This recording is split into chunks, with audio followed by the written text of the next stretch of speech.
What? Whoa!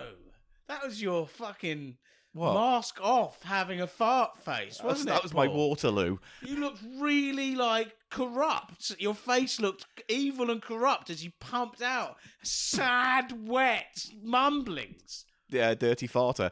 I did a fart. Is that the cold open done then? Welcome to Cheap Show.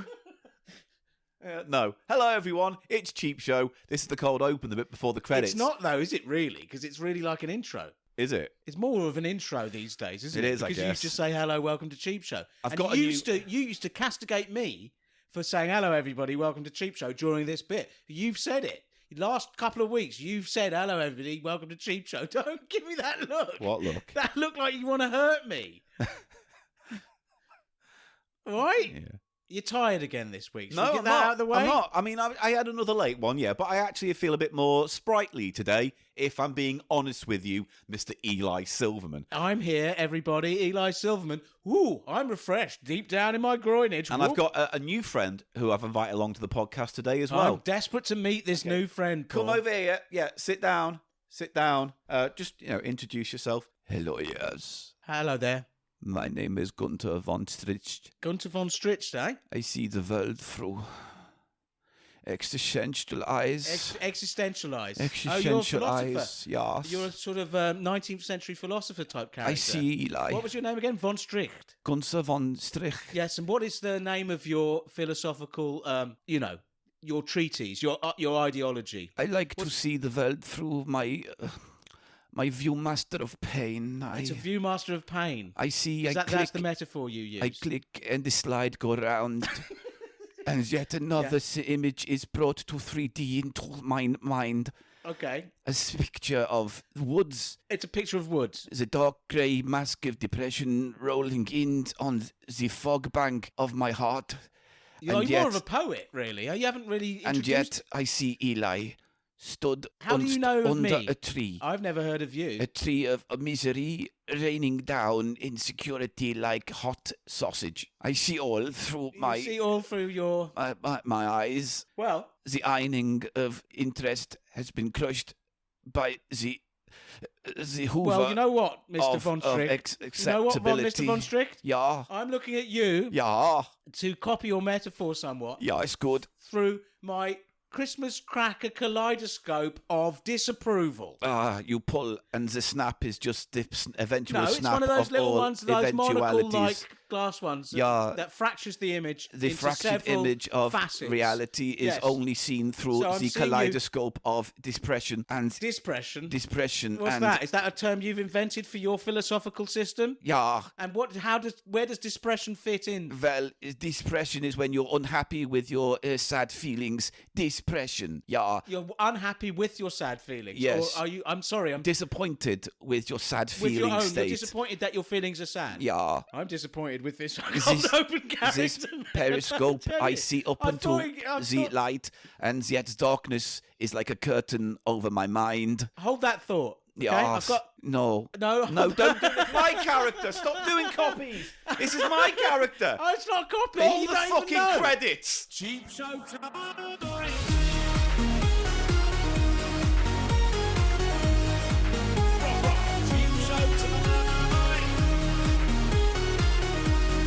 It's the price of shite. Cheap Show time. Welcome to Cheap Show. You go sit over there, Gunther. We'll see you a little bit later, no doubt, for more of your existential musings. You're such a Nazi. Go on, what? Just throw that about like every other hack person who can't think of a better analogy for someone's behaviour. You're such an autocrat. Lift the mic up a little bit. Oh, fuck There you go. Is that good? Better. But here's my character. He's called Johnny Philosopher. Oh, Fucking great. No. No. You got a question for me? No, that's just you know who No, that I've is. got a question. I do philosophy. I'm good, Johnny. You're just doing philosophy. squishy Bill, mate. That's what you're doing. I'm bouncy. You're just doing squishy Jim. I'm quite upbeat. No, you're just doing squishy Jim. I've got good We're moving on. philosophy. Hello, welcome to Cheap Show, the economy comedy podcast where Eli and I go through the bargain bins, Poundlands of... Oh, fuck don't it. say You've fucking ruined it. Poundlands. Can I do the intro? Yeah, go on, then you do it. Hello, everyone. Welcome to Cheap Show, where Paul and myself, Eli, go through the charity shops, bargain bins in basements, Jumble sales. pound stores, bric-a-brac, boutiques. Yes. And where we find the fun In the frugal and the pleasure in the treasure in the pleasure in the treasure.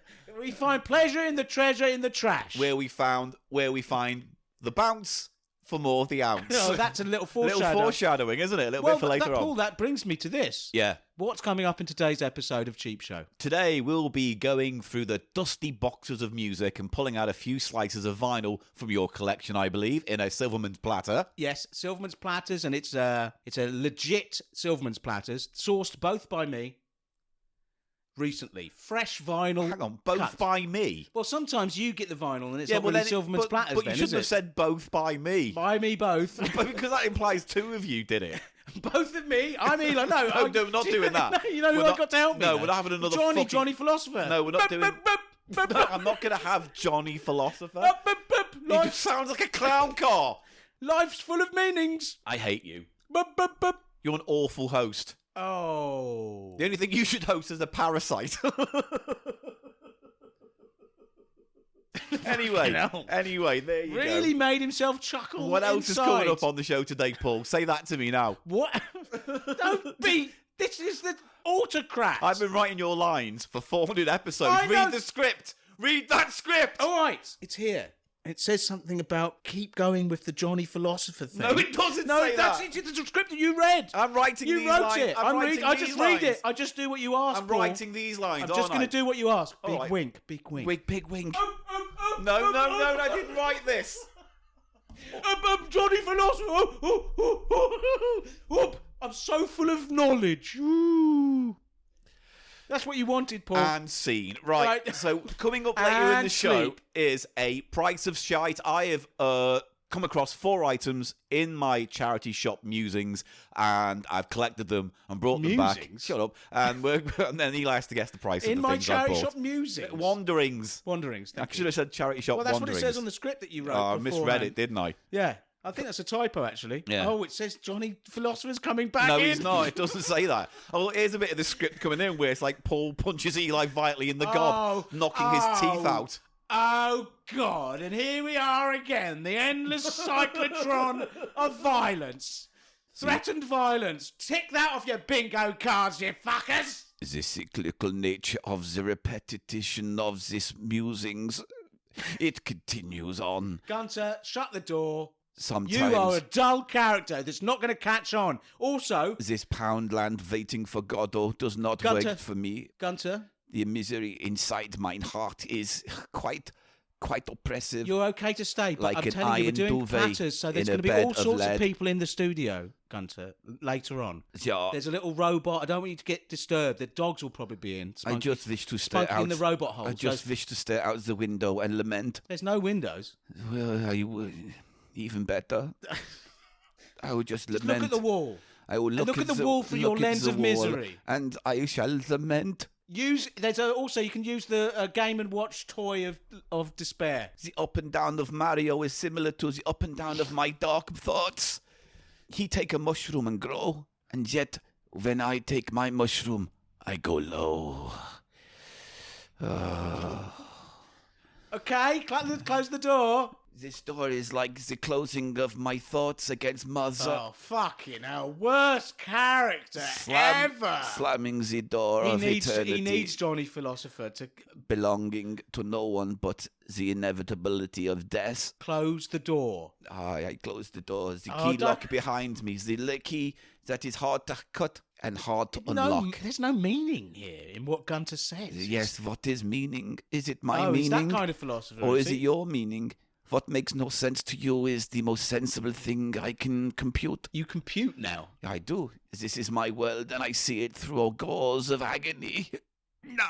9. Anyway, I like Gunther, and I'll be bringing him back as often as I can, forever. And I'm never killing him off, and he's always going to be around forever. So anyway, Why are you that's so combative? Both weeks. I'm not You're combative. so combative. No, I'm not. I've tried to bring joy. Oh. And you literally invent a character who sees everything through a veil of misery. And I think it reveals something about you. Misery Johnny is my... Philosopher has a pragmatic approach to the world and the issues in it. And he would like to meet Gunter. Misery Can is he meet my Gunter? comfort He can, blanket. okay, I'll just get him in then. Okay. Yeah, go Johnny on. Philosopher, Yeah. me Gunter. Yeah, We'll go do on. that. You Yeah? go get him. Okay. I'm pressing stop. Ha ha ha ha! I'm in control of this podcast. You've never been in control. You're being I'll do what I want. A little Hitler this week, aren't you? There you go. Keep going with the boring, obvious, overplayed analogies that lose all meaning because of their willy-nilly usage. I'm not interested. I'm not interested. You know, there's a word for that. Yeah, there is. It's called boring. No, it happens to, like, for example, the best example is the word awesome. It's called superlative decay or something. Superlative decay. Yeah, because... What a fucking great phrase to describe this podcast. Yeah. Superlative. I'm calling this episode Superlative Decay. But do you know what I'm getting at? The word awesome used to mean actually causing awe and fear in people. Yeah, like an atomic bomb now it blast just you means could describe as awesome. It just means good now. Yeah, because and it everything happens is with awesome. Everything. Brilliant. Yeah. That's brilliant. Amazing. You know? Everything. So it's a real... Do you see? Yeah. See now? And so you need new things. You need new superlatives. Yeah. Because the old superlatives lose their meaning. Well, what, mega? Although that went in and out of style, mega, didn't it? Super. Outstanding. Does outstanding still mean outstanding? It does, doesn't it? People can overuse outstanding. Like, that was outstanding shit I had just now. I mean... It's like, was it that good? There's lots of meme associated... People say S tier now, don't they? Because Do they? Because of the iceberg. Or the tier level, God tier and everything. Everyone's Why just was it called scratching S? for the... Is that super tier? Blah, blah, blah, blah, blah, blah. Doesn't matter, does it? Doesn't matter me talking anymore. You are so... I smell What do you want to do bad. first? I haven't showered. No, I know. Oh, you know, do Yeah, you? I have sensed it. Mr. Grunty McGree. Yeah, well... You were literally like, oh, God, I fucking hate life. That was what your mouth said. Yeah. Your face was in a real sort of, I'm pushing out the grim. Pushing out the grim farts. That's how you started. And it's not good. And we should have a meditation session and, like, look into each other's eyes. You boring cunt. Shut up. What do you want to do? What do you want to do? Do you want to do the records first or the price of shite first? I want to do the price of shite first. Yeah, you want to do the price of shite first? Yeah, I want to do the price of shite first. All right, then. Let's go into it. Let's quickly explain the rules. Do you know what? This is like old school. Back to the old school. Of? Our podcast.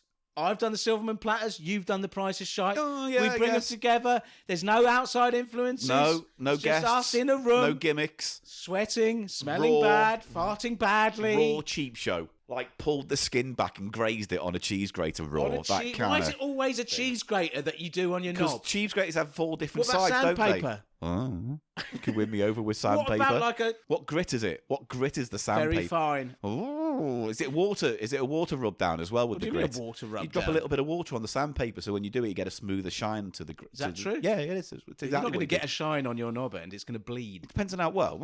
And then scab over. So it'll be the opposite of shiny. Yeah, tell me more. What else It'll have you be got? suppurating, What would probably. be, how about, apart from that, let's go old school. Just drag my dick across the top of a brick wall. Grab it, force it down, just slide it right across the top of a brick wall. One of those ones where they've put tar and glass on to stop people from climbing those over. remind me of my... Yeah, of my childhood.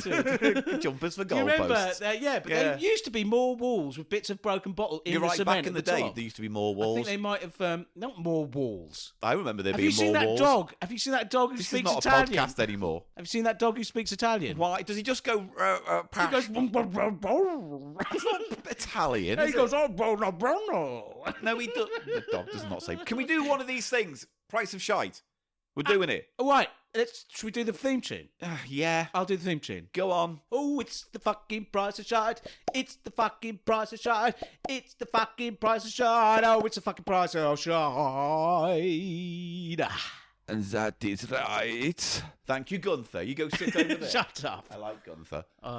So it's the price of shite, where one of us goes to a charity shop, buys a few things, brings them back, we show them off, and ultimately guess the price of those items. And that's the game in a nutshell. No, but who does? That was very confusing about No, who's it wasn't, doing because I said one of us goes to a charity yeah, shop. but then who guesses? There was no... You didn't point...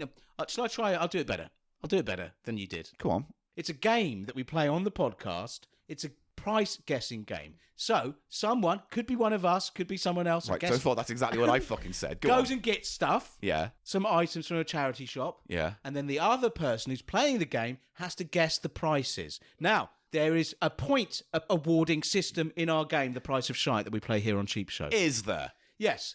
And the points in our game. Prove it. You just listen to any other episode where we played the game. Oh, isn't that convenient? There's proof. Oh, well, fuckety hoop. And they are called petwings, the points. Oh, how obvious. Petwings now, he says. For sure. Tell me more of these petwings. They are what was called points, and there's 2 ways you can score petwings, Paul. 2 ways now, is it? Not one. There's 2 ways to get petwings. Well, fuck my gibbets. Go if on. you guess the price and it is within 25p, either above or below the actual price. If I guessed 50p, but it was 75p, or it was really 25p, you would score 1 point, known in this game as a petwing. And you would assure me of that 1 petwing. You would be assured, you would pay the bearer on demand 1 petwing. I'll give you a note. And it will say, please, when the bearer comes in... He goes, wow. Is he a tiger bear? No, he's a bearer. He's more bear. He's more bearer. He pays 1 petwing. Yeah. But you can also... I don't want the petwing bear to be a thing. The petwing bearer. Wow. Stop with the characters. Because we've got actual characters coming in the platter section. We'll which do what we want. Play. I do what we want. Go on, next one. Then what about the petwings? You're not explaining this very well. You're getting very distracted. If you guess the price of the item and it's 25p either way, 1 petwing. Yeah. If you get it on the nose, as in you guess the exact price. On the nose now? I have to get it right exactly, you're saying? Then you get 2 petwings. Oh, so it's worth it. Sometimes people give bonus petwings, for example, for getting all the prices or something, or getting them. Or sometimes we have a 0. There's as a sort of trick. One of the things will be free, and then they. Well, there are variations to the rules, but we explain those on a game-by-game basis. Now, Paul, for the sake of... Yeah, go on. You are a absolute wanker. Thank you. Yeah, good. You are also today's curator of the game. You have brought some items in, and I will be playing the game. These are what's known as pristine petwings. No one can score other petwings. I'm the only one who can score petwings today and add them to my tally of several hundred petwings over the years. Although I am introducing a new rule right now for this week's game. No, and this that is you just thought of, that is shit. Yeah, it's exactly that. Here's the plan. Me and you, we can't play against each other because I've curated it. And you know the prices. So here's the thing. Every time you don't get a petwing at all on an item, I get 1 petwing. That is utter shit! So if No, they're not real petwings! I shan't call them real petwings either. I will bracket them. You shall. I will bracket them. These are pseudo petwings. So I'm just saying, for every item you don't get a petwing or petwing, I get and whoever's documenting this in the year 3000... The alien's looking down. You don't need to shout. No. You don't need to shout. You're being very unprofessional. Calm down. I'm proposing a way for me to keep. I'm proposing a way for me to keep into the between game. The aliens. The aliens Glob and Splop Splop don't care for us. I think Glob Glob has a real soft spot for me. He doesn't. He has recreated my anus in a huge 3D telegram. Great 3D he sent telegram. To the Queen of the Aliens. Good stuff. Great stuff. No, because what happens No. Let's just carry on. No, but you know what happens there? No, Paul, I'm not interested in your 3D printed anus. They send a telegram to the Queen of the Aliens when they get 100, which is the reverse of what used to happen here. Was you get a birthday card from the Queen, which could be a telegram when you were 100, but they send it to the Queen there because the Queen is very poor in alien land in the future. Looking back on this podcast. Eli Silverman, rambling for eternity, searching for a way to end his funny thought. And yet, like an infinite race with no finish line, he cannot cross those boundaries. He is a staggering buffoon, and yet he marches on in this eternal walk to damnation. Thank you, Gunther. Thank you for putting a succinct point. What, Gunther, can I ask? Are you into like games and stuff? Do you board game design? I thought I saw on your bio. No, it's mainly. But you use a lot of game metaphors and toy metaphors when you describe your philosophy. Don't you? Because life is like Connect 4. Right. In that you drop coins and hope for success. Okay, good. Now, life is in many respects a lot like Operation.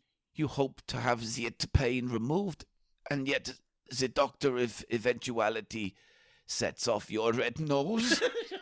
Right, should we get on with this? No, You ready to play? Paul, Ready to play? I will not be accepting those as real betwings. You're fucking stupid betwings. And I'm not. No, I will not. No, no, no. Don't be changed just because you want betwings. You're such a jealous, petty little, man. I'm just going to say this, and then we'll move on to the game. The reason why I'm instigating this rule today is because you never get anything for price of shite, and I'm always curating stuff, and therefore I'm always going to be at a loss in the greater game of who's behind on betwings. No, that's not fair. So That's not fair. You haven't done this in years. What do you mean? I did it a couple of weeks ago, and a couple of weeks before that, I've got the fucking evidence. We have podcasts to prove it. People send it in usually. No, remember the one with the projector as well? The little shitty projector wouldn't work. Sucks so bad. So I'm just saying, you just can't. I won't be accepting these as betwings. And I make the podcast, and I'm the boss, and they are. So welcome to capitalism, my friend. Is there a Quid's Gambit in here? Yes. No. It's no. I'll say that there's no Quid's Gambit. Right. Bye. Put the credit sound effect in. Let's play the game.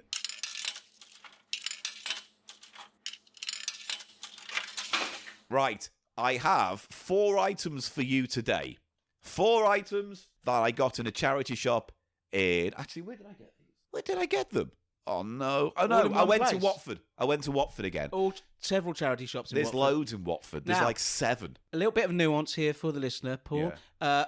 Are you going to give me a price ceiling or a price window here? I'm going to give you a window right now. It's between what prices... Hang on. How much was spent in a window format, please? No, I'll tell you what. The ceiling was £13. Altogether, what's I spent £13. The accumulated price of all these items is £13. The ceiling. I thought you were going to give me a window. I don't want to give you a window because there's no point. I'll just give you the ceiling. And that's the actual amount spent. It's £13. It's not even a rough ceiling. 13. It's a finished ceiling. It's a smooth ceiling. Yeah, it is the Sistine Chapel. It's not a glass ceiling. No. Am I going to bang my head on it when I go up in an... Bonk. Yeah? No. Bonk. No. Oh, I've got a machine. Come on, then. How very embarrassing for you. It's not embarrassing for me. I'm a funny guy, Paul. Right. I say stuff, people laugh all the time. I'm going to get the thing out that you don't care for. I'm just going to get on with it because you're obviously just going to ramble on unless I get this game started. That Jack Daniels guy works at the Jack Daniels distillery. Remember? He makes people look... Goose, he was called or something. Right. Do you remember Goose? Do you want to play the game or do you just want to talk about Goose? Goose. I don't want to do this. Right, here's your first item. This is the one you're going to hate the most from getting out of the way. Oh, okay. Because you know I'm a sucker for this shit. Eccentricity mystery box. It's a box, everybody. He sent it to me. And it's made by... Talking to the microphone, you know. I can see it's made by Marvin's Magic. Yeah. Marvin's Magic always ends up in charity shops in various sizes of packs. Because they are... Is it fair to say sort of cut rate magic toys? No, Marvin Magics, by and large, I think make good quality magic kits for kids and adults, right? The problem is, I think the fundamental problem with selling magic and these kind of things is that they're like a Christmas gimmick. You give them to someone, they go, ha ha ha, they never really bother to learn it, and then it goes back into a charity shop the next week. Magic is one of those strange disciplines which, to do well at it at all, you have to work your arse off. Yes, you've got to put in many, many hours to learn card manipulation or all of that stuff. Coin tricks or, mentalism. And then you could still be quite unsuccessful because you've got no stage persona. So you have to be sort of like a stand-up comic or have some kind of showbiz or performative skills as well. Do you know what I mean? I think it was Paul Daniels who said, like, patter is like one of the most important parts of magic because that's part of the misdirection. Of course. Yeah. And it's true. It's like, it's often at the patter or the magician's point of view to distract you from what's really going on as he's doing it right in front of your eyes. All I'm saying is I've always had a great deal of admiration for professional magicians because it's a certain type of... You have to be technically brilliant, learn all the technical sides, as well as being able to perform. What's that phrase? Prestidigitation or the card manipulation. Prestidigitation is what they use for the fingers and hands. Oh, right. I think that's what it is. And so this is a magic set with tricks and bar games and things to win bets with. It's one of those ones. Right, so they're kind of widening it from like wanting to be a magician to sort of wanting to win bet. This is basically for the guy at your office who does this every fucking other day anyway at the office, and this is to shut him up so he can learn a magic kit. I've opened the box, Paul. Yes. There's a CD in there. No interest in a DVD, rather. No instruction book. There is just a CD, which I haven't watched yet, but that tells you how to do the tricks. And I can see here there's a mystery thumb. Yeah, every set comes with a thumb. And there's a little very cheap sort of hanky. It's weird. It's like neon yellow. Almost Only looks half like a man. square. It's triangular. Because that just about fits in the thumb. That probably fits in the thumb. Yeah. I've got the thumb. It's reasonably quality. No, because here's the thing. The perspectives. These thumbs about perspective. So when you show it like at the end of your thumb, you can see the difference. Big, yeah. But if I point my thumb at you, it looks much better. You barely see it because the hinge of the thumb covers it. Yes. And so... Oh, is this what you used? Because you sent me a video of you stacking the dice the other day. I spent half an hour trying to learn how to do it, and that's the reason why I picked this set up. I have to say, Paul, I was not that impressed with that. I don't give a fuck. Many people and it had were. a distinct... Because you didn't sort of say, hey, look, I've learnt this, or give it any sort of caption or anything. No. So it felt really like I was in a bar... And I was being forced to watch this by a pickup artist. Yeah, that was exactly the tone I was going for. It had a real pickup artist vibe to it, like you were going to neg me out. In fact, that is really what this is like, isn't it? Week after week, you neg me out. Yeah, it is. I love it. In order for me to say something funny. I get full tumescence when I do this every single week. Superlative Decay, my friend. Superlative Decay. Also, these are funny. These cards aren't very standard, are they? No, I mean, I haven't looked at the set properly because I need to look at the disc to figure out what they do. But most of these are kind of like follow the lady, con trick kind of card games. Are you going to try some more of these? Yeah, because I was thinking of doing it on a Cheap Shots. Cool. Yeah, you know what I mean? Look forward to that. Cheap Shots, everybody, is our little video series on YouTube. Fortnightly little videos with a little bit of fun. No real agenda, just mucking about for 20and minutes or so. Anyway, that is your first item. 4 items, £13 spent altogether. Yeah. And I think overall, considering what these items are, I've done quite well price-wise. You always do look for a bargain, don't you? Yeah. I will give you a hint. I will tell you with confidence that this is the most expensive item of the 4 today. I feel like £4.50 it's the figure I'm... Again, you can change it later. Let's just go put £4.50 on the card, Paul. All right, let me do that now for you. Hang on. Noted. Item number 2 is... he's handed me another box. This looks like a piece of high-tech equipment. It says... Talk into the mic. I'm sorry, I'm just looking down. The manufacturer of this is Eschenbach, and it says Mobilux LED. So it's some kind of... I think what this is, Paul, is a...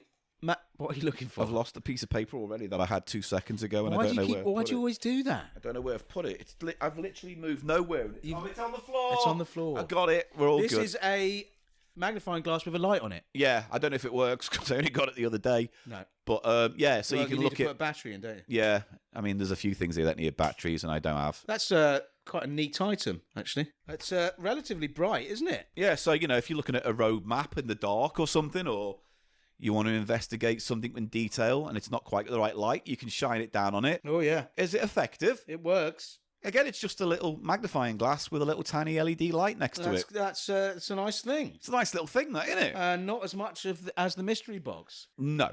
$4.50. So where are we? Let me look at. Yeah. Okay. Cool. I think this is probably in the £3 area. It's in the environs of £3. It's come to £3 town. And it's sort of looking in, seeing if there's a table just available. Hanging about, waiting for a bit of loitering. Some waitress has looked at him and gone, ooh, and he's like, what was that look? What was that look? It didn't feel like a come on, but it felt like an angry look. It felt invasive. Anyway, is it £3 or not? I feel like it's £3, Paul. Okay, well, let's just say £3 for now. Okay, and then we can £3 for now. Nice little thing. All right. I wonder if that's adjustable though. The way it turns. Brightness. I don't think the turning of the glass means anything. I think that's just where it sits in the frame. It sits in the frame there. The cradle. I think that's all it is. Okay. All right. Next item is this, Mr. Silverman. Oh, it's a very high tech. It is a techie episode. It is actually. I haven't even thought about that until now. But apart from the magic set, it's cool, a bit techie. Oh, the magic set had a little tech element in that the instructions were on a DVD. Well, all right. I'll give you that then. They've all been in sort of boxes so far. Are all 4 in boxes? Yes. They are. Including the 4th one, yes. They're all boxes. So I don't think I've opened this one yet either as well. This is built for better since 1912 rechargeable neck fan. Yeah. Now, we're here recording in London, everybody. Hello. And the season has turned. The season has very much turned. It's very much turned. Does fucking Gunter have something to say about that? Yeah. What? Sometimes the rain and wind. Yes. Sometimes it blows through my consciousness, cleaning out the cobwebs of my depression. You like winter then? Yeah, it is comforting in a depressing way. The inevitability. Oh God, I hate Gunter so much. I really do hate him. The inevitability of the season is a misery comfort blanket on which I can rely. Sit over there, Gunther. Yes. I lament. Oh, now. He's not wait there. He's lament. Yeah, I lament. He's off to lament. He's off to the lament. Yeah. Anyway, what is it, Mr. Silverman? This is a rechargeable neck fan. It's a kind of plastic collar you put around your neck and it blows air. Up your neck? Up around your neck and head. Now, this is stupid. And it's got a little readout on it. Mr. Biffo's got one of these and he said it works very well. He was wearing it when we made Digitizer Series 2. Yeah, but it's not something you'd want to sort of walk down the street in because you'd feel like a numpty. Maybe, but if you know... Or sitting on, like, transport. Public transport, yeah, you could get away with that because it almost looks like headphones. If it's really hot, yeah, I guess. Yeah. And it does get Mate, super hot. Seriously, if you were super hot, you wouldn't wear that on the tube. I guess I would. Yeah. But now, where's the batteries going I don't know if it's one of those things that have to USB charge. It's got a USB charge. Yeah, and I haven't charged it.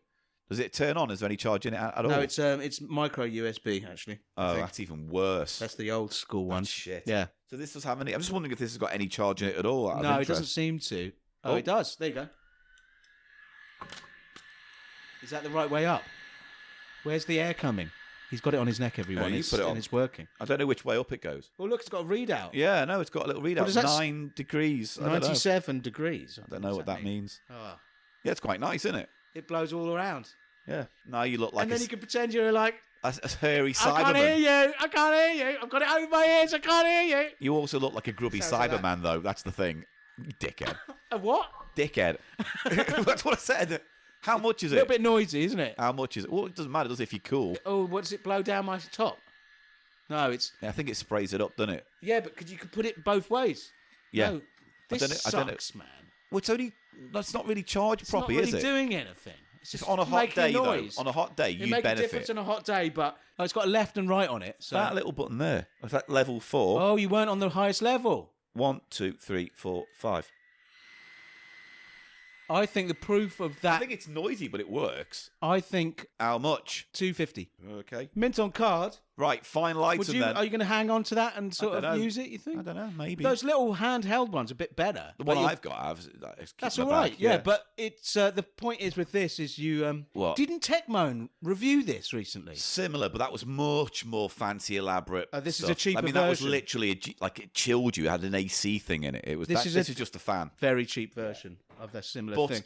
But you don't see these, so they haven't caught on. No, you don't see people because it got pretty hot this summer. You see those on like Swish and Temu and things like that. Of course, yeah. Anyway, you said $2.50 for that. $2.50. I've written that down. Okay. Final item is this. It's another box. This one's got a little window on it, and this is again a device of sorts. Yeah. Chatterbox, the talking radio. Yeah. And the lips move as the it's like it's Billy a radio Bass. with a big pair of lips on, and when you listen to it, the lips go up and down. This is my favourite item of the day, Paul, but also by miles. I want this. But look at the side. Look at the side of the box. It's not just lips you can get. What else can you get? You can get a pig or a frog. Yeah, you see what I mean? The lips is the best one. I think so. You can pretend it's Rolling Stones merchandise. It's pretty cool, this. Isn't it? Yeah. It actually looks like a little TV set, doesn't it? Yes. The lips are sort of coming out of a screen area. A pink plastic TV. It looks like a little mini pink plastic TV with lips coming out. And does it work? I don't know. How'd you turn it on? It's off now. So here we go. Radio. Scan. I can't see the... Oh, we're going to get... Turn the volume up. Oh, it doesn't matter about fucking...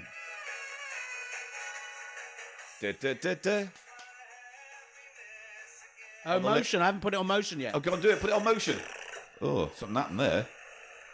You put the motion on, then the whole thing fritzed out. Oh, what's going on?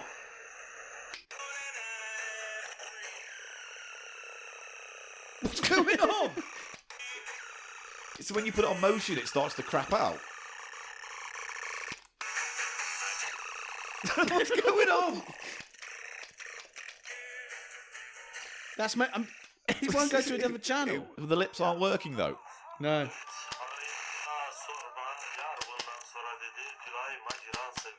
What's this we're listening to? It's like a local Turkish or Kurdish station, I think.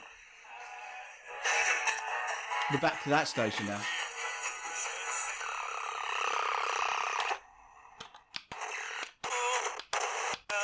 No, the lips are...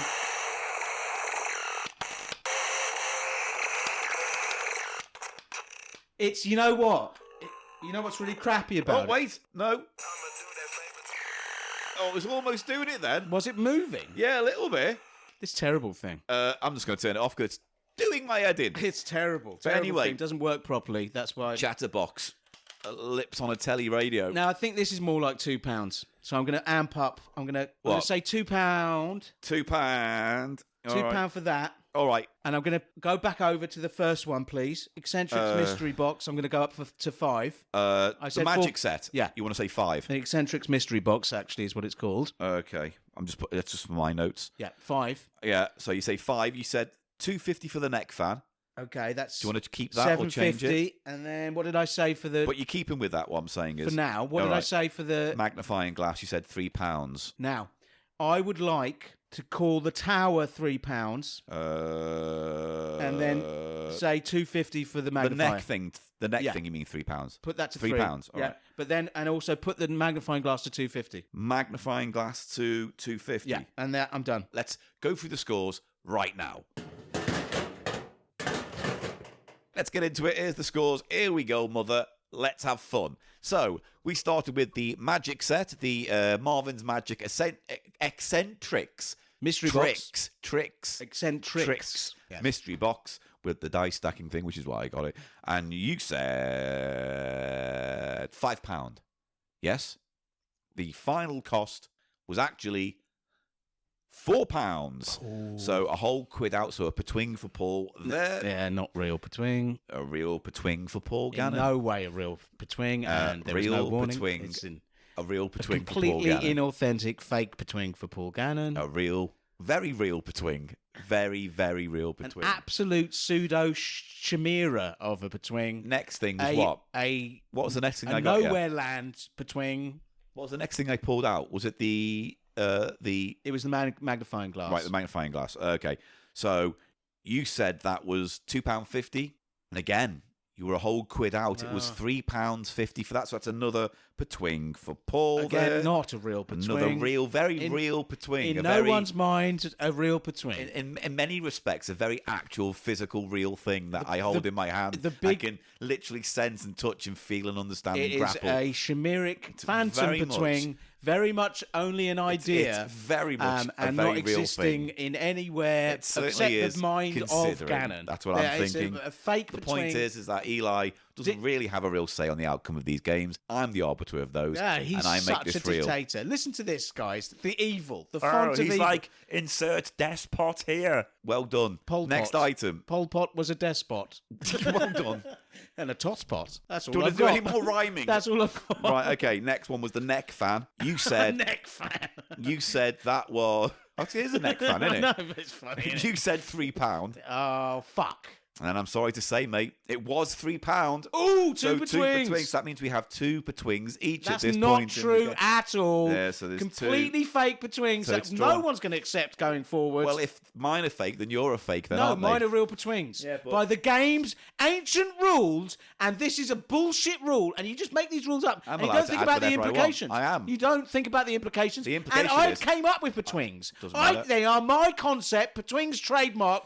Those aren't. And what do they reside in? What do those petwings reside in, They Mr. are Silverman? very real, and they are under my golden wing. Listen. My wingeth embraceth You need to listen to me. Where do they exist in? What is the stage, if you like, for those petwings to exist? The what podcast. Is it? And whose podcast is it? Oh, fuck off. It's both of ours. Yeah. But ultimately, who does 95% of the work here to we keep go. it going You for love 9 this years? every time. What falls into the church of CheapShow?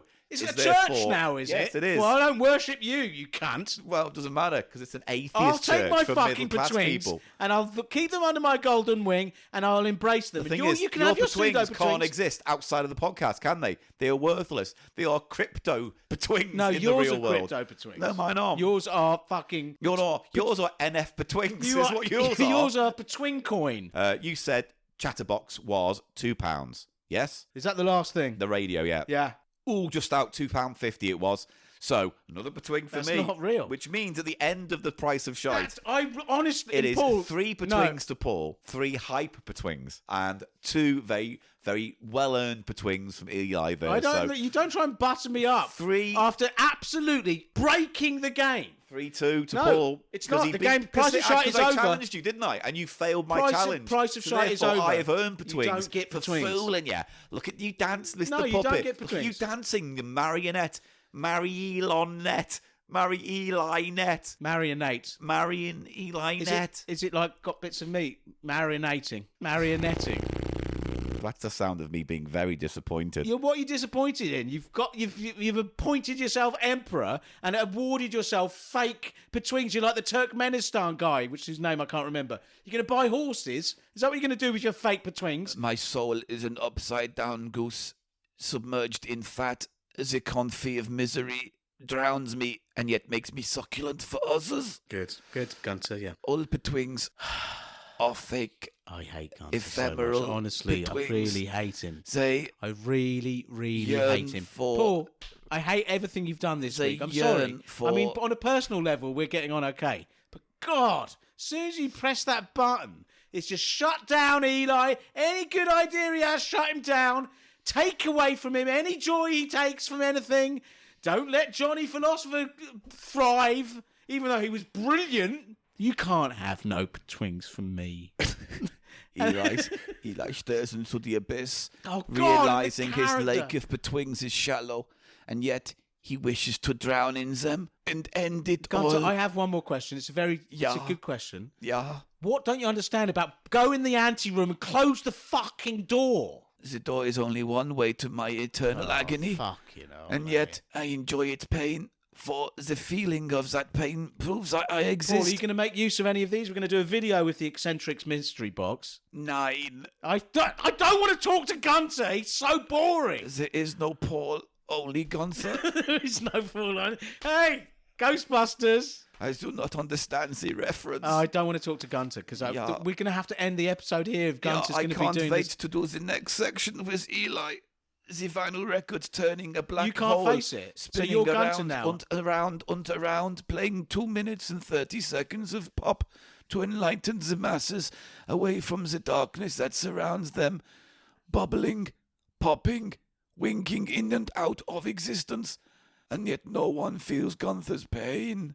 I'm going to start hitting my weed vape now, man, because I really need an escape from this. I think the puff of the weed vape is what you need, for it is the gateway. I really hate Gunter. I love him for that fucking reason. Oh, Gannon's on a roll. He's not. Gannon's on a roll this week. He's not, He's though. on a roll. What a beautiful man Paul Gannon is. Let's kiss him. Let's all kiss Paul. I'm not kissing Paul. Let's all kiss Paul tomorrow in the local garden centre. There are a pair of lips here that you could use. Paul is in the garden centre sitting on a log. Paul is in the garden centre, chocolates and bogs. Oh, 1, 2, 1, 2, kiss his name and kiss his shoe. Dance around and be a 2. Gonna edit that out. No shit. Gonna edit it out. Yes, you are gonna edit it out. Oh, he's coughing. He's gone He's gone feral. He's gone goblin mode, everybody. Yeah, he's gone goblin. That's the expression I should have said when you were farting. You went goblin mode. Goblin mode.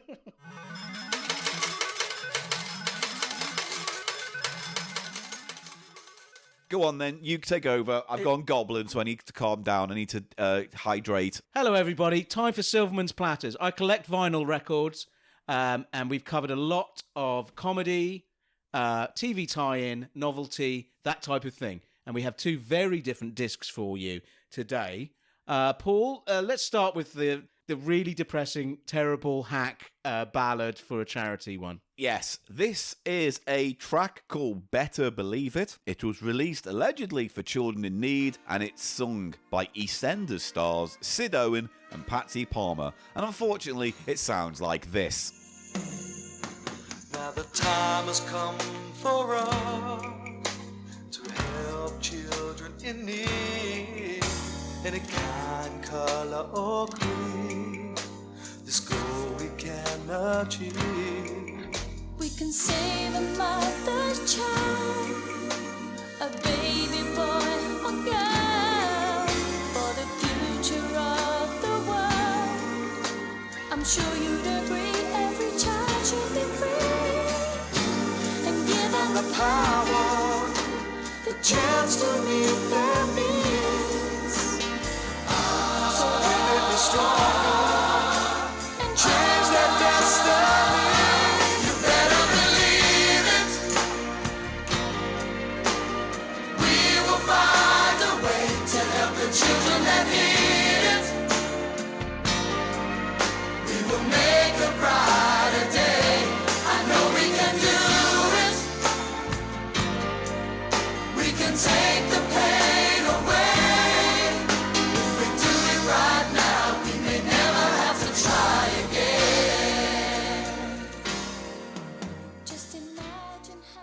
So that was released in 1995, and Was that the height of the Ricky and Bianca storylines? I mean, 'Cause it they must were, have been. They were quite big stars, weren't they? well, let's just put it into context. So in the UK, if you don't know, there is a long-running sitcom set in the East End of London called Eastenders. And during the 90s, two of the big characters were played by Patsy Palmer and Sid Owen. It was Ricky and Bianca. Bianca. Right, okay. And at some point, Were they like off again, on again, I don't- sort of romance? maybe. They were sort of like trying to be the equivalent of Kylie Minogue and Jason, like Charlene and what was his name? Charlene and Doug or something. Scott and Charlene. Scott and Charlene. See, here's the thing. When they got married, that song was amazing, even though it was a It horrible was not ballad. an amazing song. Suddenly you're here with me. You've just got a soft spot for Jason Donovan. He didn't sing that though. It was sung by a guy called Dangerous Sid or something. Yeah, Dangerous Johnson. Something like that, innit? Dangerous. What's he called? Nathan Dangerous. Reckless Allen or something. No, it was Dangerous. Anyway, let's not talk about that. Let's talk about this. Better Okay. Believe It. Now, first things first, it needs to be said, this was a track to raise money for children in need, right? And Which it is uses fair. uses the expression "children in need" in the song. lyrics. But it's not an official BBC thing. This is not an official BBC Children in Need record. It's an independent by a company called... Listen to this title and just think, yeah, music industry. They're called Trinity Direct Marketing. Yes. And So basically, that to me feels like they weren't a proper sort of record company. no. Yeah. It says here 50% of the net profits from the sale of this record will be donated to benefit the BBC Children in Need appeal. So where do the rest of the profits go? Shouldn't all the profits go? Probably because it wasn't made by the BBC and it's been made independently. They have to cover their costs on the have to- production. Yeah, So- but covering your cost isn't profit. Profits is extra.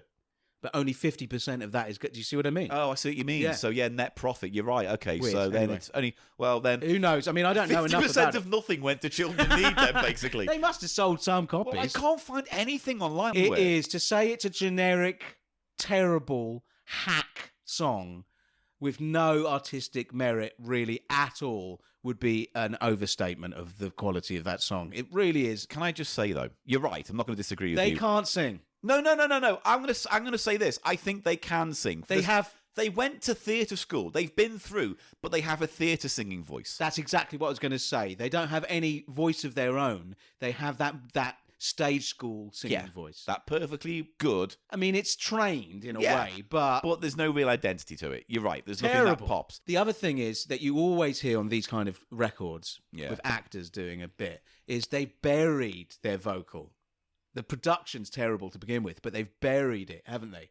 And the laziness of putting the a cappella version, Well, the B-side is called Karaoke Mix. karaoke, But here's not the a cappella, thing. sorry, the Here's opposite. the thing. yeah. Maybe it's missing from this, but there's no fucking lyrics to the song on this. So how would you know what the How lyrics the are? fuck would you know? And it's sort of both lazy and presumptuous because you're like saying, "Oh, this is going to be such a hit. People are going to want to do it karaoke." Well, it's they because did not. No, No no. one wants to do this karaoke. It's because there's a thing, isn't there? Like, to raise money for a charity, the song has to be well-meaning and passionate and like a ballad, and it has to, get everyone in solidarity, like it's a heal the world kind of thing, right? Yes. The problem is, after a while, I think that loses its power because everything sounds the same mush. I mean, look, it's hard to really fault the gesture behind it. What interests me is the lyrics. They say, "We'll help the children in need," and then they say something like, "And then we might never do it this year, everybody." And we might not have to do it again. And we may never have to do it again, which strikes me as strange. Like Strange we know phrase. that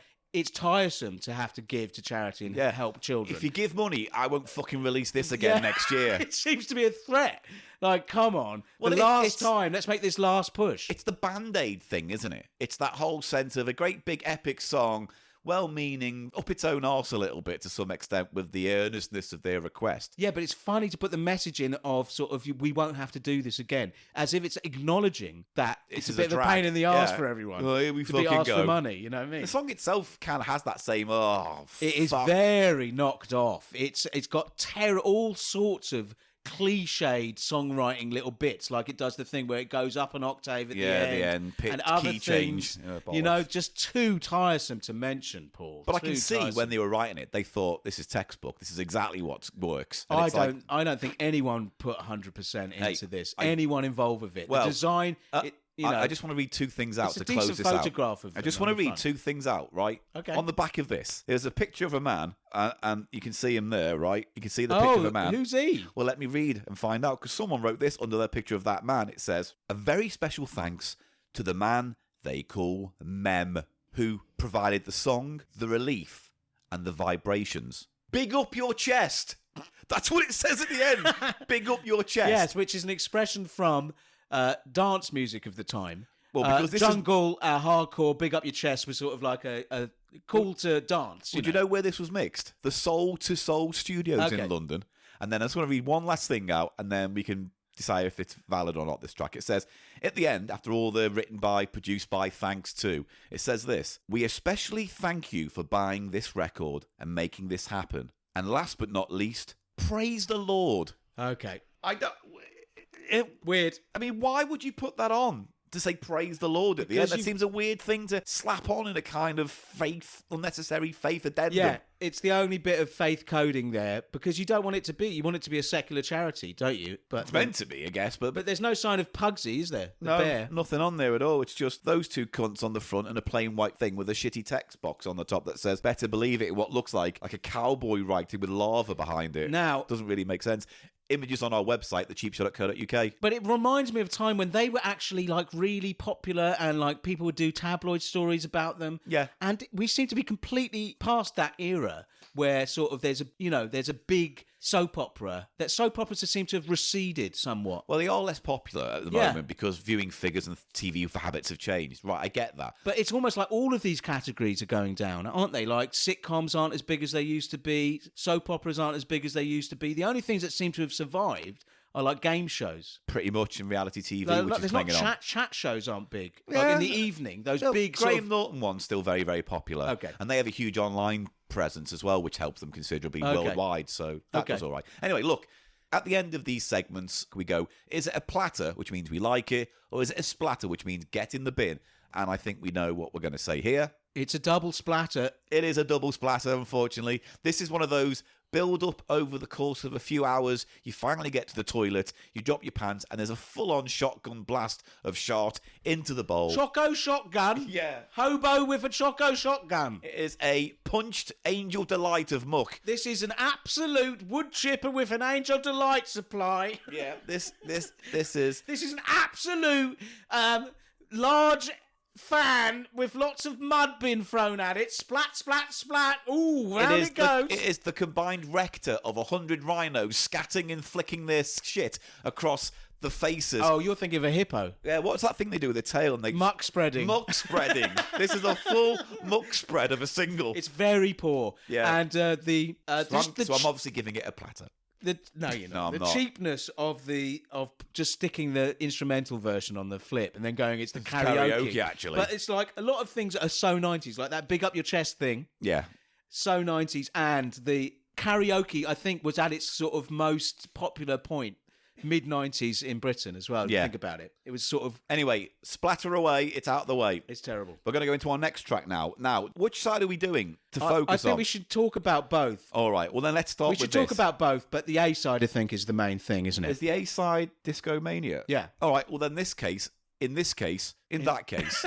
Which case are we in? In what case? In what case are we in? In what case? This is Joe Tex. Joe Tex message. Joe MSN and his Disco Mania track. Ask the president to do something about it. I mean, that Peaches and Herb used to coming on that radio, man, talking about the shaking your groove thing. And I went in one of them discos and I did it. I shook my groove thing. And listen to that beat. See, that's what gets you. That's what gets you. That feet right there, see it? And they get to talking about shaking your groove thing, and I shook mine and fell on the floor. Somebody asked me the other night, said, Joe, what's a groove thing? I said, man, I don't know. All I know is mine fell off, and some Bigfoot somebody stepped on it and mashed it all to pieces long. It'll never be good no more. I can't use it. Give me that Rod Stewart. What about that Rod Stewart? Ain't he got a lot on there? He got about $19 worth of gold. Coming on that record talking about, do you think I'm sexy? Man, he's ridiculous. He's just ridiculous. But all that down for so much. So I want to just say something because I'm thinking ahead. Okay. When I edit this, I'm probably going to take the middle of it when it finally kicks into being disco. Because the first minute is basically like a gospel kind of pulpit ramp. Now, that's what, yes, but that is, Joe Tex is very famous and influential. Yes, give us some context to who Joe Tex is, Southern please. soul singer. So he was coming up with people like Solomon Burke. You know Solomon Burke? Famous for... Here's the thing. Pretend the listener doesn't know, not me, because Solomon I'm Burke, not listening to you right now. You would know Solomon Burke because he did Everybody Needs Somebody, which is that song from the Blues Brothers. Yeah. He did the original of it. Solomon Burke was a really enterprising... He only died a couple of years ago, but he was... he did that and other classics of the Southern soul, and Joe Tex was around at the same time. Solomon Burke used to be I think he was a reverend at one point, like so many of these early... That's what you say about the pulpit. I think Joe Tex must have come up through the church because he's got that style, what they almost call signifying. But Joe Tex was known for his spoken word bits in his songs. So that's what he's been doing his whole career. Well, I will say this, because I've got the Wikipedia open. Yeah. It did say when he was a kid, he played baritone saxophone at the high school band and at the same time sang in a local Pentecostal church choir. Yeah, crazy. The work load, the work ethic of these soul singers. Because obviously they were on the Chitlin circuit in America as well, not able to perform to white audiences or, you know, like and that whole segregation thing. And he spanned several decades going up like so many American soul singers trying to get into the disco thing. He often had funny bits in his songs. Like, people will know him from the song used by Tarantino. He said, you're going to give it to me. Yeah. And he has another song called You Said a Bad Word. Yes. If you know about that, the lyrics are literally, he hears a schoolgirl, I think it is, say a bad word, and then he coerces her to have sex with him by threatening to tell his mum that she said the bad word, which is just grim, isn't it? It's a funky tune. Is there a sense of, like, tongue-in-cheek to Absolutely. it? Okay, so it's not like he's... It's like well, a there character. is. It's like that same tone on that. It's funny, sort of. It's also from the tradition of signifying. Yeah, well, the Black American signifying. He's got more on the Wikipedia. Well, it just says that he had success in the 60s, because originally what happened was he got his first break by winning a talent competition in New York and won some money, and then a label tried to sign him, and his mum went, no, go and finish your school first and then get on with it, which is kind of what happened. He's classed in this as he has a mix of Southern soul with funk, country, gospel, rhythm and blues involved in his music. Absolutely. So when he first started off, that was sort of the rock and roll era, so that was much more rhythm and blues. Years active, 55 to 82. It's 40 Crazy, years, isn't it? Nearly 40 years or so, isn't it? I think disco, he had I Ain't Gonna Bump with No Big Leg Woman No More. Ain't Gonna Bump No More with No Big Fat Woman. What year was that? 1977, it says here. So that is his disco era hit. Yeah, because... Which it has a sort of novelty vibe, doesn't it? Because it's sort of big... Well, his first hit,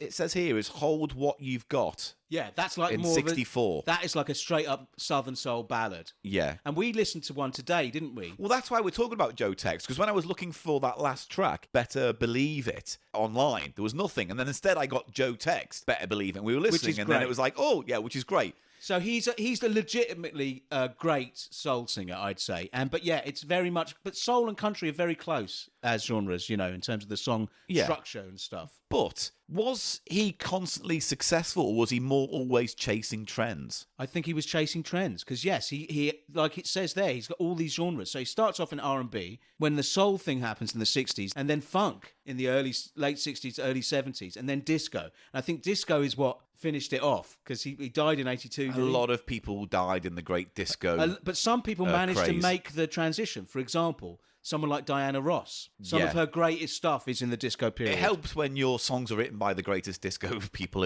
of the time, which is the Bee Gees, right? I mean, whether you like them or not. Most of her songs weren't written by the Bee Gees. No, in the 80s. Yeah, but that's not the disco period. All right, okay, No, but I'm talking about songs like I'm Coming Out, Upside Down. Upside Down. That's not the disco, though. That's still disco vibes. That's what I'm saying. That's disco. Yeah. Yeah. Yeah. And she's got several others. The Boss is one of the less known disco Diana Ross ones from that period. I'm trying to think. James Brown, another person who didn't manage To get disco. into the disco. Little Richard couldn't do it as well. Yeah. But some people did get into the disco thing. For example, some people had their most success. People like Candy Staten. You know, Right. Candy Staten, who did Young Hearts Run Free. Yeah. And other great disco things. She also sang Sometimes I Feel Like Throwing My Hands Up in the Air. You know that one? Yeah. Which Florence the Machine covered. Huge track. Oh, okay. Yeah. So yeah. I know what you mean now. Yeah.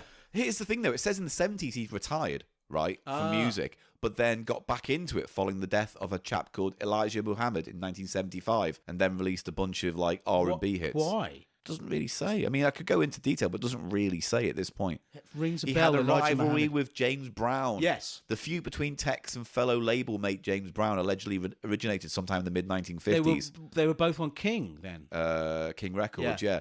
Brown reportedly called out Tex for a battle during a dance at a local juke joint. Yeah, James Brown was obsessed with his status. That's why he's known as the godfather of soul. And he actually, Solomon Burke was known as the king of rock and soul, right? Yeah. And at a gig that they were doing together, James Brown was like, I'll pay you this $1,000 or something. I'm going to be the king.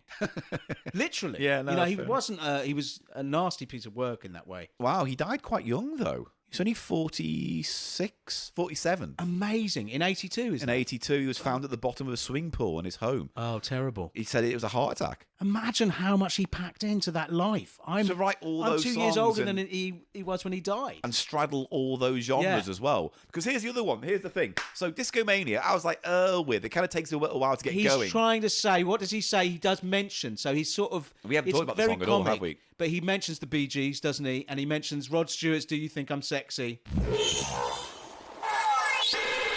We interrupt this podcast for an update.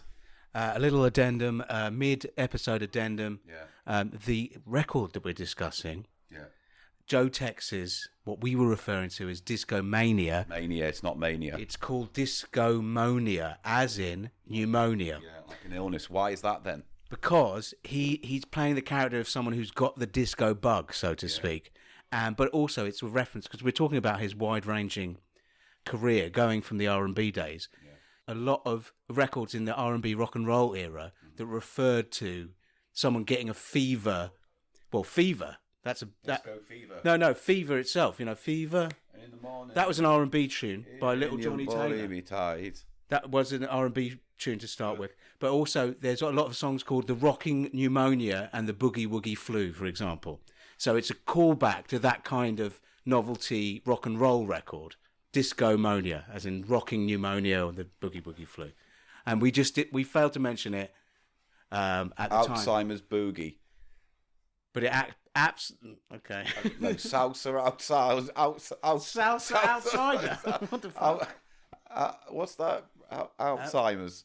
Salsa outside. Salsa Alzheimer's. Anyway, we're about to go and I've do. lost it. Sorry.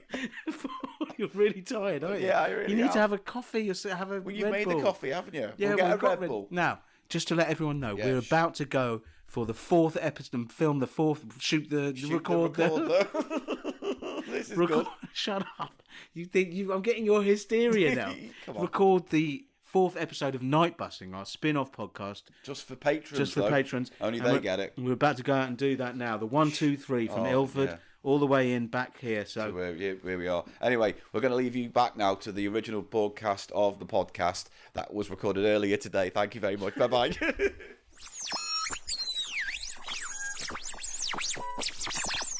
He's like saying he's being overwhelmed by disco. He got the disco thing. He didn't Yeah. like disco. Now he's well into disco and he's getting down or whatever. It's fine. It just doesn't seem like a song you would release as an A-side. It doesn't feel like it's the song that would It's meant warrant a lot of radio play. It's meant to be funny, isn't it? Yeah. But it makes it more novelty then It's as a result. novelty disco, which is a terrible genre. It is the B-side, though, that got me excited. I just want to get straight into it. It's called Fat People. Let's hear a bit of And it that. fucking sounds like this.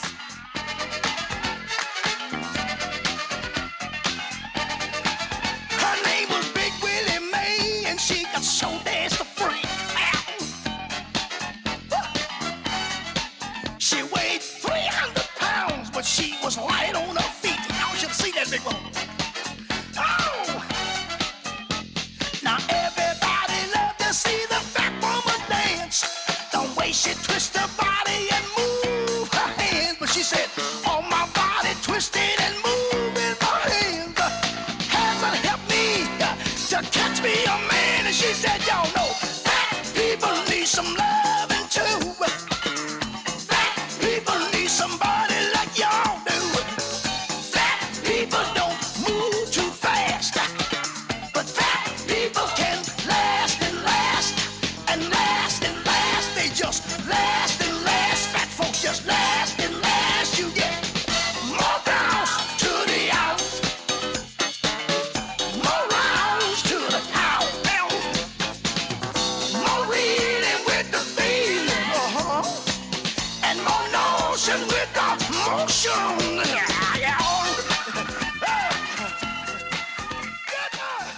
So, has he lost his mind at this point in his career? Because I want to get this straight. Right now, I fucking love this track. I genuinely love it. It's very much in the mould of like his other tracks, which have that kind of lyrical problematic, but a sort of narrative, a sort of joke structure, like you said a bad word. Yes. So there's a sort of story. It's like you said a bad word. I'm going to tell your It's mama less on you. creepy than that track, considerably. It's less creepy, but also problematic because it's kind of fat shaming, or it's not though. It's weird. It's a song that's saying you're missing out by not getting as much out of a quote unquote fat person Yes. as you can. They move on the dance floor real well. He mentions a particular lady who's fat and says she's very light on her feet. Yes, and basically he's saying you're missing out. There's more bounce for the ounce, Which is funny because that expression is very famous name of a track by Zapp, which is a P-Funk sort of classic. Oh. Check that out, everyone, if you haven't like, heard the Zapp's more bounce to the ounce. But like the ancestor of this is like Big Butts. Yeah. It's that same But kind James of... Brown used to do that. Yeah. I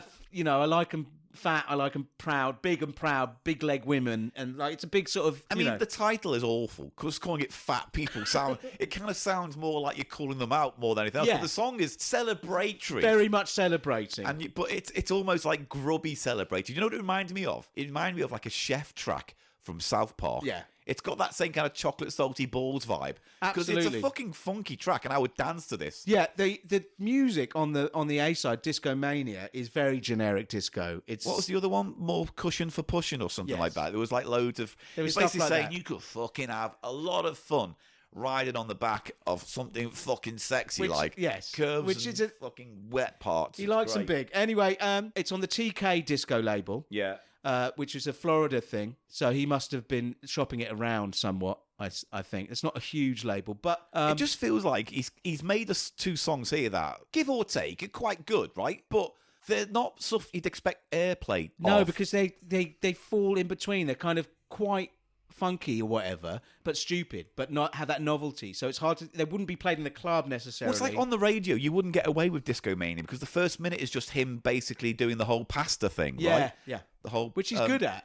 Yeah, no, brilliant. No, it's really good. And and it's the really music well on- written. But the point is that it takes so long for the disco bit to kick in. It's Yeah. like on radio, No we one's- just yeah. cut that bit out. You would, and you wouldn't play it in a club as well because and then there's it would too lose much of a gap. And yeah. it would lose context if you So took the it's- chunk out. So It's weird. He's trying to find something that works, but for those reasons, it's never going to work as a it hit. feels like it's an A-side because the title is Disco Mania, and that in itself seems like the selling point. Wrong A side, but Yeah, again, fat people should have been the A-side. It should except have. I would have called it, like Big Love or something. yeah, something like just that. something a little bit. But I think it's because he had the hit, didn't he? With "Ain't Gonna Bump with No Big Leg Woman No More." Yeah, that would have been a few years before this, right? So One he's or trying to two. replicate that with the subject matter. Like, Joe, we need more songs about overweight Yeah, people yeah, that you can yeah. really get a groove on the disco floor with. So, Paul, Joe Tex is Joe Tex is... Which song are we... Both. We'd say the whole disc. It's the whole disc for you. Both sides we're judging. I mean, we judge both sides of the other when you think about it. Is it a platter or a splatter? It's a platter for me. And for me. We often agree, and I just think... It's kind of joyful, this song, in many respects. He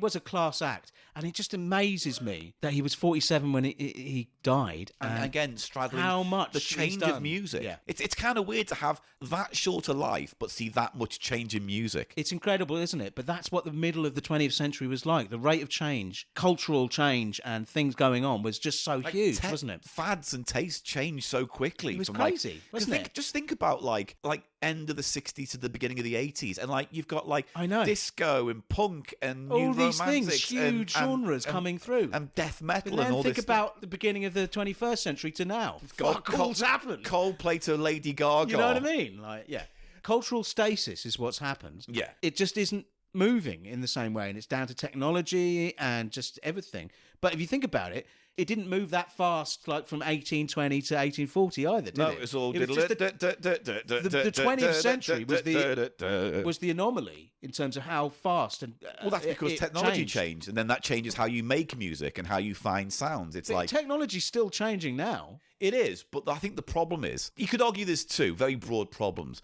One is there is less risk involved in bringing out new music, and whatever tends to grow is viral, right? So when something breaks through, it tends to be a viral hit first rather than a cultural change of music. The other thing is the people making it are probably just working within whatever tool sets they've got, and they've stagnated because, no one's going to suddenly invent a Moog. Yes, but I also think on a wider level, when the smartphones come out and the internet access of that, yeah, you've suddenly got access to everything, and everything just falls into one big and it kind of devalues everything. Yeah.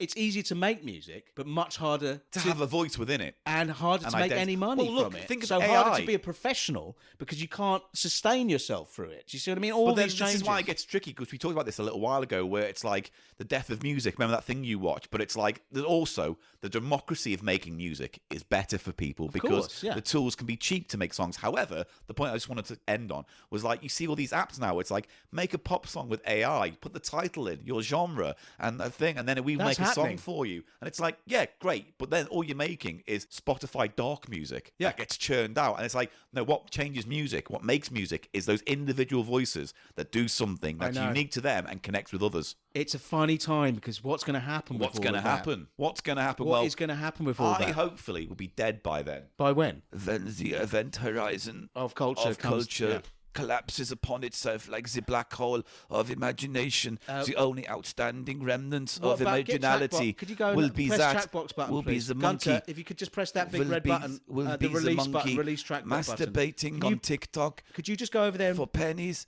Could you go over there, Gunter? Are you listening to me? Of understanding eventually are you listening to me, ascribes a script that we all must play from. Eventually, words will mean nothing. I bet this is our worst listened to episode nothing. ever. That wittering is going to make people stop listening to the episode. I don't give a fuck. There's 400 fucking other episodes. Go listen to them. I'm playing Gunther. Can you, Gunter? Yeah. Please let Trackbot out, please, because this is his thing. The Gunter. Go over there. What is this button, little hole in here for? No, that's not for you. It seems big. It's the height of my groin. I'm not going to let you wank into there. Oh, what is this? Is it wank? Is this? Press the button. I'm going over there. Press the button. Activate Trackbot, please. Okay, Trackbot should be emerging right now. Can't be asked. Bye, everyone. This segment's over. He's such a cunt.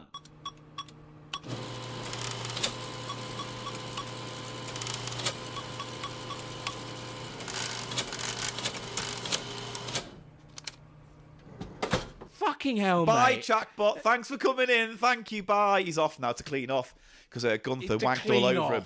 Yeah, Gunther had an existential wank. Right, so let's say goodbye. I'm not allowed to do any characters. That is some of the worst work you've ever done. I like Gunther, and I'm going to bring him back every week now. You don't like him, really. I do. You don't like him, really. I can see the shruggy self-loathing. Yeah, well, it's not just standing up, barking and hopping on my back feet, is it? It's not like that. Hopping on my back Yeah, when you did the little weird hoppy thing you did when you got up. And then just went blah, blah, blah. It's all your characters are just sound machines, aren't they? Sound machine? Goodbye, everyone. When you go see your family, you become the Miami sound machine. The CheapShow.co.uk is your one-stop shop for all things Cheap Show. Why? If you go there, you'll get loads of things. Video links, links to dedicated pages for each episode, videos. It's all there. Social media, YouTube. It's your one-stop shop. Go there. on social media.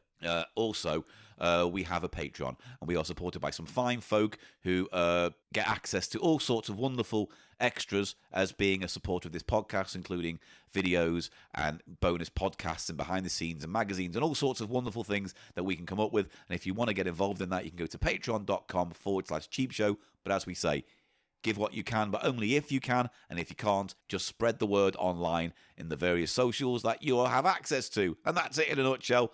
Hello, Eli. What have you got to say for yourself? Nothing. Hello. Thanks for listening. I'm glitch. I've got no energy. It just I popped know, out. but I wish you wouldn't. You can let me do something. Go on, do Johnny Existential, whatever his name is. Johnny Philosopher. Go on, do Johnny Philosopher. I'll get him in. Go on then. Press and stop. You're such a wanker. Go on, do it. I'm not doing it. Do it. I'm not working under these conditions. What conditions I'm a are you trained working? actor. You're I know not. about characterisation. No, you that don't. Gunter was shit. No, he wasn't. He wasn't. He was. He just was. Right, write in if you like Gunter, everyone. No, You're gonna don't get 0. write it. It doesn't matter, Write does in. it? Write it on a letter with a quill. Go on, do Johnny Mnemonic. Yeah, great. The best character you've ever done. You didn't let him breathe. Fucking hell. If that was the option, I'd just suffocate the bastard now. Right. Okay, everyone. That's a lovely point to end on, isn't it? What You're lovely losing your lot. voice, I'm mate. losing it. Losing it, mate. Four words to one. Really? Blah, blah, blah. Cheap show. Blah, blah, blah. Cheap show. Blah, blah, blah. Eli Guys, Silverman. No, I Blah, will blah, plug Paul. the radio show. Go on then. I do a radio show on Soho Radio every 2 weeks on a Sunday from 2 till 4, and it's called the House of Pickles Sound Show. So if you're into funk, disco, boogie, and psychedelic rock, that kind of thing, you can listen. And also on Mixcloud, just type that in as a search term, the House of Pickles Sound Show, and they all come up, which is good because they must have improved their search engine on Mixcloud. Bye, everyone. I'm Paul Gannon. This was our podcast. Useless. You are and I useless. enjoyed it very much this week, and we're now going to go and record Night Bussing. Bye, we're going to do everyone. night bussing. We're doing that tonight. I'm knackered. Now, Paul, don't have an anxiety attack when we do night bussing. I've got always it do. sorted. I've planned it. Don't Yeah. have an anxiety attack, please. Hey, Tonight. well, all right, I'll do my best. That's for patrons only, Night Bussing, isn't it? I will do a flask in my special flask With of hot coffee drink. in, yeah, like Should that. I do coffee or tea? I had tea last time. Coffee, please. Black coffee. Should I do black? Yeah, keeps it hotter when it's black. It does innit? keep it hotter. And I like a black coffee. Okay, at night. fine. Especially even in the night bus, innit? All right, black coffee for the night bus. Black coffee for night bus. Thanks for listening, everybody. Black coffee, like the blackness of my heart, incomprehensive. Yeah, I'm nearly right as shit. It's shit. See you next week, everyone. Bye. Bye.